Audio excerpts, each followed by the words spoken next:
Welcome back to Obscure Star Wars EU, day number 10, and today we're covering a short story that was included online on wizardsofthecoast.com, which included a short story that was published on March 25th, 2004.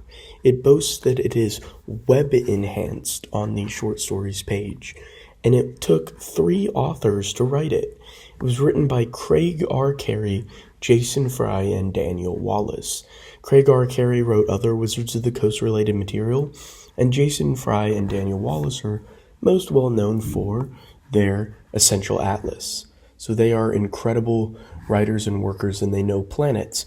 And so since this is to do with planets and systems, I guess it makes sense that they included them on it. However, it's only like a couple of lines long, like maybe a dozen lines long, so I still think it's funny that it took 3 writers for it. I'm going to go ahead and read this super short story that I think is glanced over a lot. You have any idea how to fly this contraption, Sakasik? Who you calling old, pal? The gold-skinned Nethoan showed his palms in a gesture of peace. Just stating the obvious, now I'm going to pause to point out references. Nethoans originally come from the Han Solo trilogy, but they were also included in the Clone Wars UK magazine short comics as well. Salamaho harumphed and turned back to the YV-888's controls. Don't you worry about my piloting.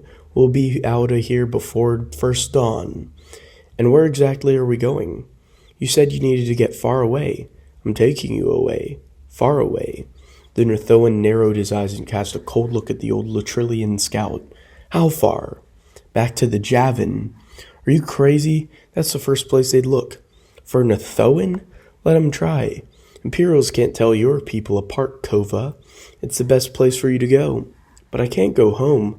Don't worry, there are plenty of places to hide out. You don't have to go planet-side. What do you have in mind? The thrusters of the Corellian freighter kicked up the Mozespa sand in the warm pre-dawn glow, and Salamaho guided her gently over the squat desert buildings. Maybe the Matto fuel station. They never look for you there. Or Hoth if you... No thanks. Salamaho smiled. Pull up the charts and pick one then. Like I said, the Javin's got plenty of places to hide. And then it tells us what exactly the Javin is. The Javin's an area of space that includes Hoth and Bespin, key worlds in galactic affairs, that nonetheless reside in a relatively backwater region of space, known collectively as the Greater Javin. Long a haven for smugglers, pirates, and those looking to avoid any entanglements, imperial or otherwise, this region boasts scores of exacting locations, is home to a number of sentient species, and offers worlds of every clime for the ready traveler. You're about to explore a region of space that runs the gamut from Echo Base's frozen corridors to Darlin Boda's seedy alleys to the secluded Anuit system, where there's more than a certain princess thought. Welcome to the Greater Javin.